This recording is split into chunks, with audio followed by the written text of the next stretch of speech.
Hi. Hi. எல்லாருமே வந்து first promo பார்த்துருப்பீங்க. ஒரே வந்து சண்டையா நடந்துட்டுருக்கு. ஏதோ வார்த்தைலாம் விடுறாங்க. நீ என்ன நினைக்கிற? இந்த இந்த சீசனே ஒரு டாக்ஸிக்கான சீசனு. அதுல இது கேவலமான ஒரு டாஸ்க்கு. இது ஆக்சுவலா என்ன டாஸ்க் சொல்றதுன்னே ரொம்ப நல்ல புரியல. டாஸ்க்கு. டாஸ்க் ரொம்ப நல்ல டாஸ்க்கு. இந்த கார் இந்த டாஸ்க் சீசனுக்கு தேவையான டாஸ்க்கா இது? அப்படின்னு பார்த்தா எனக்கு புரியல. வேற என்ன டஃப்பா தருவ? ஆனா எனக்கு எதுவுமே இல்லாதது ஏதோ கார் ஒண்ணு டாஸ்க் குடுத்துருக்காங்க எனக்கு ஒண்ணும் அவ்வளோதான். தப்பா ஆனா தெரியல. இவங்க தான் எத குடுத்தாலுமே கேவலமா ஆடுவாங்க. இவங்க கேவலமா மாத்திட்டாங்க. டாஸ்க்ல எந்த குறையும் இல்ல. டாஸ்க் கரெக்டான டாஸ்க் நான் தான். இவங்களுக்கு தான் சொல்றேன். இந்த சீசனுக்கு தான் சொல்றேன். எந்த டாஸ்க்குமே தப்பான டாஸ்க்ன்னு நான் சொல்ல வரல. இந்த சீசனுக்கு எந்த டாஸ்க்குமே இவங்க வந்து எல்லாத்தையும் குரூப்பா ஆடி கெடுத்து குட்டி சவராக்கி அதுல ஒரு இன்ட்ரெஸ்டிங் அதோட சூப்பரு. அத வேற புகழ்ந்துக்கிறாரு விக்ரமு, அரோராலாம் என்ன இதுக்கு மேல எப்படி ஆட முடியும்னு நினைக்கிறீங்க? ஓடி ஆடிலாம் விளையாடலாம் முடியாது. உடம்புலாம் அப்படி தாங்காது. அவங்க ஒரே ஒரு டாஸ்க் அந்த தொங்குற டாஸ்க் ஒண்ணு பண்ணிட்டாங்க. ஓகேங்களா? அதெல்லாம் அவங்களுக்கு பயங்கர என்ன சொல்றது? அத விட்டு அது ஒண்ணு பண்ணிட்டு அதோட அவங்களுக்கு கையில டிராஃபிய குடுத்து அனுப்பிச்சுருங்க. அந்த நிலைமையில தான் அவங்க பண்றாங்க. அவங்க தான் வின்னர் டிடிஎஃப். டிடிஎஃப்வே வின் பண்ணிட்டாங்களா? அப்படிதான் போடுறாங்க. சரி ஓகே சூப்பர். எனக்கு தெரிஞ்சு மத்தவங்க எல்லாரையும் கம்பேர் பண்ணும்போது அரோரா நல்லாவே ஆடுனாங்க. ஆனா அந்த கில்லர் காயின் டாஸ்க் ஒரு மொக்கையா வந்து நான் என்ன பண்ண சொல்றேன், டாஸ்க். இண்டிவிஜுவல் டாஸ்க்கா குடுத்தா என்ன? இதுல போய் என்னதுக்கு கில்லர் டாஸ்க்? கில்லர் டாஸ்க்ன்றது உள்ள ஒரு ஆமா. டாஸ்க்குக்காக தானே குடுத்துட்டு இருந்தாங்க. ஒரு தலைவர் பதவிக்கு பண்ணுங்க. இல்லன்னா ஒரு ஒரு ஒரு இவங்க வீக்லி கிட்ட டாஸ்க்குக்கு பண்ணுங்க. சாதாரணமா எந்த ஒரு சரக்கும் இல்லன்றதுனால, இந்த மாரி டாஸ்க் வீக்லில போடுற டாஸ்க் எல்லாம் தூக்கிட்டு வந்து ஒரு டாஸ்க்கா, சும்மா விளையாடுற டாஸ்க் எல்லாம் ஆக்சுவலா இது சேர்த்து ஒரு எவ்ளோ டாஸ்க்கா டஃப்பா போடுங்க. இருக்கணும் டிடிஎஃப் டாஸ்க்ன்றது. இதுக்கு நீங்க மியூசிக்கல் சேர்ரே போட்டுருக்கலாம். அதுவே இன்னும் காம்படிட்டிவா இருந்திருக்கும். தனித்தனியா ஆடுற மாரி அது கூட இவங்க இருந்திருக்கும். எல்லாம் ஒரு குரூப் போட்டுப்பாங்க. யார் தோக்கடிக்கிறதுன்னு. மியூசிக்கல் சேர் கூட ஆக்சுவலா இத போட மாட்டாங்க. பார்வதி வந்து சொல்லிட்டு இருந்தாங்க. ஹையஸ்டா ஸ்கோர் இருக்கிறவன டார்கெட் பண்றதான்னு. இத இவங்க முன்னாடியும் பண்ணியிருக்காங்க. இவங்க பண்ணியிருக்காங்க. இவங்க வந்து இவங்களுக்கு சாதகமா இருந்தா இவங்களுக்கு கடுப்பா இருக்கும். இவ இவ அரோரா வந்து ஃபுல் டாஸ்க்கே வின் பண்ணிட்டாங்களா? அப்படிதான் போடுறாங்க. மேபி ஆனா அவங்க தான் வந்து 2ண்ட் பொசிஷன்ல இருந்தாங்கல்ல. சபரியோட உட்கார்ந்திருக்கும்போது. ஆமா. சோ இப்ப ஃபர்ஸ்ட் டாப் வந்துட்டாங்க. சோ அப்போ ஃபைனலிஸ்ட் ஆக்கிட்டாங்க. சரி பாப்போம். நம்ம இன்னும் எதுவும் வரல. ரியா வச்சிருக்காங்க ஸ்டேட்டஸ். அரோரா சென்ட்ல டிடிஎஃப் வின்னர்ன்னு சொல்லி. சோ அதனால நம்ம பேசிட்டு இருக்கோம். ஓகே. ஏன்னா நான் இந்த வந்து ஜிகேலயும் அவங்க தான் வின் பண்ணியிருக்காங்க. ஆமா. சோ இப்ப எனக்கு வந்து எங்க இதுவா இருக்கு அப்டின்னா வந்து, இந்த டாஸ்க் இந்த கார் டாஸ்க்குக்கு இதெல்லாம் வந்து நம்ம டிஸ்கஸ் பண்றதுக்கு முன்னாடி, நேத்து வந்து திவ்யா அப்புறம் மத்தவங்க எல்லாரும் உட்கார்ந்து சுபிக்ஷாவ கொஸ்டின் பண்ணாங்க. அதாவது நீ போட்ட பிளான்ல உனக்கே பேக் ஃபயர் ஆயிடுச்சுன்னு சொல்லி. அத வந்து அவங்களால ஏத்துக்கவே முடியல. ஆனா அவங்க சரியா கோவப்படுறாங்க, கத்துறாங்க, எல்லாமே பண்றாங்க. கேட்டா நான் ஒண்ணுமே பண்ணலையே. நான் ஒண்ணுமே பண்ணல அப்படின்றாங்க. அப்புறம் கேட்டா. அப்படியே ஒரு கோவம் கொப்புளிக்குது அவங்களுக்கு எதனா கேட்டாலே. கேவலமா நீங்க 2 பேரும் போட்டு ஆடின டாஸ்க் தான் இது. ம். ஓகேவா? மெயினு இது 2 பேர்ல ஏன் அரோராவையும் தான் சேர்த்துக்கணும். அரோராவும் சேர்ந்து 3 பேரும் சேர்ந்து போட்ட டாஸ்க் தான் இது. ம். இதுல வந்து சபரி வந்து அவர் ஃபர்ஸ்ட்டா இருக்கிறதுனால, இல்லன்னா அவங்க எல்லாம் சேர்ந்து மத்தவங்கள காலி பண்ணியிருப்பாங்க. சபரி ஆமா. இப்ப என்னமோ பெரிய மகான் மாதிரி பேசிக்கிட்டு இருக்காரு. அவரும் யோக்கியம் கிடையாது. இந்த 4 பேரும் இவரு மட்டும் குட்டிஸ்வரர் கொஞ்சம் ஆக்கிட்டாங்க. டாப்ல இல்லாம இருந்திருந்தா, இந்த டாஸ்க்ல அவங்களும் கூட்டு சேர்த்துட்டு இருப்பாங்க இவர.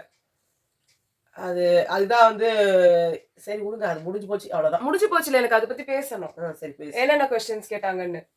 அவங்க என்ன அவங்க ஆக்சுவலா திவ்யாவும், சுபிக்ஷாவும், அரோராவும் இவங்கலாம் பேசுனாங்கல்ல. ம். பார்வதி, கம்ருதீன் அது எல்லாருமே போடல. பேசுனாங்க. அதனால தான் ஏன் பேசணும். 1 ஹவர்ல அத ரிலே பண்ணல? அதனால தான் நம்ம ஆ. பேசணும்னு சொல்றேன். இப்ப வந்து அவங்க என்ன கேட்டாங்க, ம். எல்லாரும் ஆர்டரா வந்துட்டு இருந்ததா?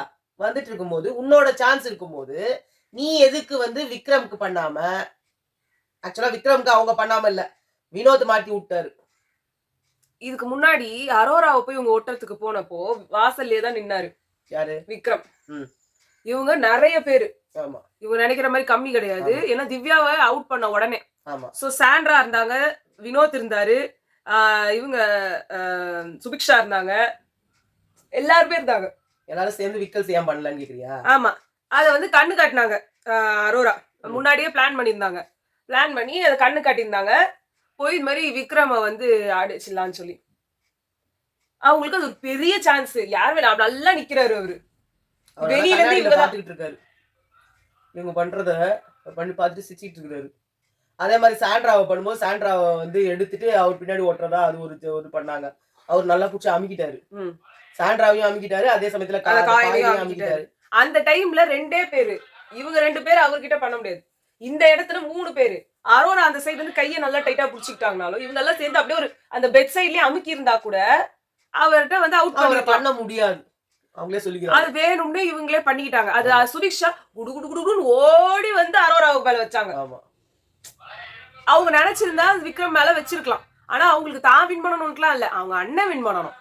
இதுதான் அவங்க பண்ணிட்டு இருக்காங்க. அண்ணன் தான் வழிவகுத்து கொடுக்குறாரு. அதனால வழிவகுக்கலன்னா நமக்கே பாயிண்ட்ஸ் வராது. அப்ப நம்ம என்ன பண்ணணும்? அண்ணனுக்கு நன்றியா இருக்கணும் இல்லையா? இந்த தலைவர்கள் தொண்டர்கள்னு ஒண்ணு இருக்கும் தெரியுமா? அது மாதிரி சுபி வந்து வேலை செய்யறவங்க, அவருக்கு தொண்டர். நல்லா வேலை செய்றீங்க. அரோராவும் தொண்டர் தான். இவங்களுக்குலாம் வந்து ஏன் வினோத்துக்கே முதல்ல அறிவு எங்க போச்சு? வினோத் ரெண்டாவது திருப்பி வந்து அந்த டைம்ல இப்ப எனக்கு இன்னொரு இது கமருதீனை அவுட் பண்ணவே இவர் தப்பு. அப்பவே இவரு சுதாரிச்சிருக்கணும். இவரு வேணுனேதாம இவர் பண்றாரு. இவர் ஃப்ரெண்ட் தெரியாத மாதிரி ஆக்ஷனை போட்டு இவர் என்னன்னா நம்மளால சபரியோ கமருதீனையோ வந்து டேக்கிள் பண்ண முடியாது. ஆமா. சோ அவங்கள எப்படியோ அவுட் பண்ணி விட்டீங்கன்னா சந்தோஷம். நான் மேல வந்துடணும். அப்ப நீ மேல வந்துட்ட அவ்வளவுதான். அதே மாதிரி சுபிக்ஷாவுக்குலாம் பங்கு இருக்கு. சுபிக்ஷாவெல்லாம் நம்ம வந்து பண்ணோம்னா அது ஸ்பீடு. ஆமா. ஒண்ணு கடுக்கு ஒண்ணு நம்ம ஏதோ ஒண்ணு பண்ணோம், இல்ல அது ஏதோ ஒண்ணு ஆச்சு, ஏதோ ஒண்ணு பண்ணி நம்ம அவுட் ஆகிறதுக்கு சான்ஸ் நிறைய இருக்குது. இல்ல வேற ஏதாவது இது வர்றதுக்கு நிறைய இருக்குது. நம்ம இடம் தெரியாம இருந்துருவோம். ஒண்ணு அது வந்து பிசிக்கல் வயலன்ஸ்ன்ற மாதிரி போயிடும். இல்லைன்னா வந்துட்டு நம்மளால வந்து தாக்கு பிடிக்க முடியாது. இந்த ரெண்டுத்துல நம்ம வந்து எதுவுமே இல்லாம சுத்திக்கினே இருப்போம். இவன் வந்து இப்ப ஒரு டாக்டிக்ஸ் கடைசியா யூஸ் எல்லாம் ஓடினே இருந்தாரு இல்லையா? இது நீங்க சுபிக்ஷா கிட்ட பண்ண முடியாது, அரோரா கிட்ட பண்ண முடியாது. அவங்களும் ஓடுவாங்க. இந்த டாக்டிக்ஸை வெறும் விக்ரம் கிட்ட மட்டும்தான் யூஸ் பண்ண முடியும். அவரால் மட்டும்தான் ஓடி ஓடி டயர்ட் ஆகி ஒன்றும் பண்ணாம இருக்க முடியும். மற்றவங்க எல்லாருமே வந்து டஃப் கொடுப்பாங்க. ஸோ அதனால வந்து அவரோட கால்குலேஷனும் அதில் வந்து இதாயிடுச்சு. அதனால அவர் வந்து பெருசாக கேள்வி கேட்க மாட்டாரு. பட் கேள்வி கேட்ட ஆட்கள் லைக் அதுலயும் வந்து திவ்யா கேட்ட கேள்விக்கெல்லாம் வந்துட்டு நல்லா பேசி வாங்கிட்டாங்க. சுபிக்ஷா தான் ஆமா சாபுத்ரி போட்டு பார்க்கலாம், ஸ்டோனு பேப்பர் சிசர்ஸா அதை போட்டு பார்க்கலாம். என்ன கன்றாவி இதெல்லாம், ரொம்ப கேவலமா போயின்னு இருக்கு. அதனாலதான் வந்து திவ்யா சொல்லிட்டு இருந்தாங்க, நீ வந்து இப்ப நாங்களாம் அவுட் பண்ணதுக்கு நீங்க நினைச்சதெல்லாம் ஓகே, உங்க பிளான்லயே நீ பலியாடு ஆயிட்டன்றது உனக்கு புரியுதா இல்லையான்றது அது அவங்க தெரியாதான். ஆனாலும் வெளிப்படையா சொல்ல முடியாது. சொல்லிட்டாங்க, சொல்லி அவங்க வாயால வரல. அது அரோரா சொல்லிட்டாங்க, நாங்க ஸ்டோன் பேப்பர் சிசர்ஸ் போட்டு பார்க்கலாம்னு நினைச்சோம். ஏன்னா இவங்க 3 பேர் தான் கூட்டுக்கலவாணி. ஃபர்ஸ்ட் பிளான் பண்ணிக்கிட்டது இவங்க 3 பேரும், அப்புறம் எக்ஸிக்யூட் பண்ணதுதான் மத்தவங்களோட. சோ இவங்களுக்கு வந்து அது வந்து இங்க வந்து உட்காந்துக்கிட்டு அவளுக்கு ஒரு நியாயம்னா பண்றா, மத்தவங்களுக்கு ஒரு நியாயம்னா ஒத்துக்க மாட்டா அப்படின்னு விக்ரம் சொல்லிட்டு இருந்தாரு பார்வை பத்தி. பார்வை அப்படிதான் சந்தர்ப்பத்துக்கு ஏத்த மாதிரி. இதே இடத்துல பார்வதி கீழே இருக்காங்க, அவங்க மேல டாப்ல வரணும்னா உடனே விக்ரம் கூட கூட்டு போடுப்பாங்க. இன்னைக்கு விக்ரம் கூட அவங்க ஏன் கூட்டு போடலன்னா அவங்க நியாயஸ்தர் ஆயிட்டாங்க. இப்ப வந்து கூட்டு அவங்க ஆல்ரெடி டாப்ல இருந்தாங்க. இப்ப கூட்டு வந்து திருப்பி வந்து போட்டுதான் வந்து இந்த கார் டாஸ்க்குமே நடந்துட்டு இருக்கு. இப்ப கார் டாஸ்க்ல வந்து அந்த ப்ரோமோல பாக்கும்போது எங்க இருக்காங்கன்னே தெரியல சுபிக்ஷா. ஏதோ ஒரு கீழே எங்க படுத்துக்கிட்டாங்களா என்னன்னு தெரியல. பின்னாடி டிக்கியில வந்து ஒருத்தர் இருக்காங்க, அது கானா வினோதா இல்ல சுபிக்ஷாவான்னு தெரியல. அதுக்கப்புறம் வந்து சைடுக்காக வந்து இப்படி இல்லாம அப்படி இல்லாம படுத்துனுங்கிறாரு விக்ரம். பேக் சீட்ல 3 பேர் இருக்காங்க, கமருதீன், பார்வதி, சாண்ட்ரா. ஃப்ரண்ட் சீட்ல வந்து சபரி, திவ்யா மடியில வந்து அரோரா படுத்துட்டு இருக்காங்க. ஸோ இப்படிதான் வந்து அந்த 9 பேரும் அந்த கார்ல இருந்தாங்க. இந்த சம்பவம் நடக்கும்போது எல்லாருமே இருக்காங்க. அண்ட் பயங்கரமா இந்த ஃபைட் போச்சு, நிறைய வார்த்தைகள் எக்ஸ்சேஞ்ச் ஆச்சு. அப்புறமா வந்து சாண்ட்ராக்கு பேனிக் அட்டாக் வந்தது, அவங்க ஹாஸ்பிட்டலுக்கு போனாங்க, திருப்பி வந்துட்டாங்க. என்னதான் ஸ்கிரிப்டா இருந்தாலும் போயிட்டு பார்த்து ஒரு 30 மினிட்ஸ்ல திரும்பி வந்துட்டாங்க. இல்ல சும்மா அவங்கள வந்து ஆஸ்வாசப்படுத்திட்டு திருப்பி ஃபிக்ஸ்ன்றாங்க. ஃபிக்ஸ் வந்து ஊந்துட்டாங்கன்றாங்க. இவங்க புடிச்சு தள்ளதுல ஃபிக்ஸ் வந்துச்சுன்றாங்க. அப்புறம் பேனிக் அட்டாக்ன்றாங்க. ஒண்ணுமே புரியல. இதுல என்னதான் இவங்க புடிச்சு தள்ளாங்களா இல்லையான்றது தெரியல. புடிச்சு தள்ளுறதுக்கான ரூல்ஸ் வந்து இருக்கானும் தெரியல. இருக்கு, புடிச்சு தள்ளலாமா? கண்டிப்பா இருக்கு. ஏன்னா ஆரியன்ல அதான் பண்ணாரு. உட்காந்துட்டு இருக்கும்போது இப்படி திரும்பி இப்படி காலை வச்சு இப்படி தள்ளினாரு. அவங்க விழல, அவ்வளவுதான். அங்க இவர் இருக்காருல்ல, அவர் பேர் என்ன, அனீஷ், அனுமோல், ஆரியன் 3 பேரும் ஃப்ரண்ட்ல உட்காந்துருந்தாங்க. நெவின் வந்து இறங்கிட்டாரு கீழே. சோ 3 பேர் ஸ்பேஸ் இருந்ததுல, அவரு ஃபுல்லா கார் டோர் மேல காலை வச்சு ஃபுல்லா இப்படி போஸ்ட் பண்ணி கதவை திறந்துட்டு தள்ளினாரு. ஆனா அனீஷை தள்ள முடியல அவரால். அதனால மறுபடியும் அவர் டோர் லாக் பண்ணிட்டாரு. நீ என்ன வேணா பண்ணு, காலை கீழே வைக்க கூடாது. ஆக்சுவலா காலை கீழே வச்சாலே அவுட். அப்ப நீ என்ன வேணா டாக்டிஸ் பண்ணி பண்ணலாம். ஒண்ணு உன்னை அசிங்கப்படுத்தி கீழே இறக்கலாம், இல்ல உன்னால முடியலன்னு நீ கீழே இறங்கலாம், இல்ல இந்த மாதிரி பண்ணலாம். இது எல்லாமே கிடையாது. அதான் பார்வதி, கமருதீன் இவங்க 2 பேரும் அதை பிளான் பண்ணி தான் பண்றாங்க அப்படின்ற மாதிரி சொல்றாங்க. சாண்ட்ராவை இது தள்ளி விட்டாங்கன்ற மாதிரி. அது என்னதுன்றத நம்ம பார்த்தாதான் நம்மளாலையும் தெரிஞ்சுக்க முடியும். பட் அவங்க தான் ஃபர்ஸ்ட் எவிக்ட் ஆகுறாங்க. இல்ல வேற மாதிரி இருந்தது அந்த அதே கார். கார். அதே கார் தானா? ஆமா, பிளாக் கலர்ல கலரா என்னமோ இது பண்ணி வச்சிருக்கோம். அதே எழுதிலாம் வச்சிருக்கோம். ஸோ இவங்க அது மாதிரி பண்ணி இவங்க வெளியில போறாங்க. ஃபர்ஸ்ட் அடுத்து கானா வினோத், சபரி, விக்ரம் இவங்க எல்லாம் வெளில வந்துட்டாங்க. பட் என்னமோ இவங்களுக்காக வெளில வந்தாங்கன்றாங்க. அதுதான் எனக்கு தெரியல. யாருக்காக? சாண்ட்ராக்காக மயக்கம் போட்டாங்கன்றதுக்காக. அவங்கள காப்பாத்துறதுக்காக வந்துட்டாங்களா? அப்படி வந்திருந்தாங்கன்னா இது என்ன சொல்றதுன்னு தெரியல. அவங்க கேம் ஸ்பாயில் ஆகுறது அவங்களுக்கு ஓகேவா எல்லாம் தெரியல. என்னமோ இவங்க வந்து இறங்கிட்டாங்க. ஆக மொத்தம் 4 பேர் போயிட்டாங்க. மீதி வந்து ஒரு 5 பேர் உள்ள இருக்காங்கன்றாங்க. அவங்கள வந்து திருப்பி திவ்யாவுக்கும் கமருதீனுக்கும் சண்டை. வந்து 2 பேரும் சேர்ந்து திவ்யாவை தள்ளி விட்டுறலாமா அப்படின்னு அவங்க பிளான் போடுறதா வந்து சொல்லியிருந்தாங்க. அவங்க வந்து ஆம்பளையா இருந்தா பண்ணி பாடுறா அப்படின்னு அவங்க சொல்றாங்கன்ற மாதிரி இப்படி ஒரு சண்டை போகுதுன்ற மாதிரி ஒரு அப்டேட் வந்திருந்தது. எனக்கு என்ன புரியலன்னா இவங்க எல்லாரையும் அனுப்புற பேர் விழின்னு அழகா சைலண்டா சுபிக்ஷாவும் அரோராவும் எல்லா இடத்துலயும் இருக்காங்க. உங்களுக்கு திவ்யாவை கீழே தள்ளணும் அப்படின்ற இதுல மோட்டிவ்ல நீங்க ஏன் வந்து இவங்க 2 பேர் மேல கொஞ்சம் காட்டக்கூடாது? இல்ல இவங்க 2 பேரும் தான் வந்து இது பார்வதி கீழே இருக்கிறது கானா வினோத் திவ்யாவும் தான். அவங்க மேல சுபிக்ஷா வந்துட்டாங்க. அதான். சோ இப்ப அரோரா வின் பண்ணிட்டதுனால சபரியும் கிடையாது. சபரி வந்து ஆமா. சோ இப்ப எவிக்ஷன் எப்படி போகுதுன்னு தெரியல. இன்னும் நிறைய பேர் இன்னும் பார்வதியை வெளியே அனுப்புறாங்கன்றாங்க. ஒரு சில பேர் கமருதீனை வெளியே அனுப்ப போறாங்கன்றாங்க. எதுவுமே நடக்காது. என்னமோ கதை விடுறாங்க. இந்த வாட்டி எதுவுமே ஒண்ணும் ஒரு பாச்சாவும் பழிச்சா மாதிரி தெரியல. என்ன வேணா நடக்குது, என்ன வேணா பேசிக்கிறாங்க, என்ன வேணா திட்டிக்கிறாங்க. மொத்தத்துல எப்பா இதை முடிச்சு தொலைங்கடா சாமிங்களா. முடிச்சுட்டு அவங்க வீட்டுக்கு போய் வழிய பாருங்க. அடுத்த வாரம் இது வேற எக்ஸ் கண்டஸ்டன்ஸ் வேற உள்ள வராங்க. அது என்ன கடுப்பா இருக்க போகுதுன்னு தெரியல. நீங்க இன்னும் ஒரு வாரத்துக்கு நடிப்பு அரக்கனோட உயிரை வாங்குற செயல்கள் எல்லாம் பார்க்க வேண்டியது இருக்கும்.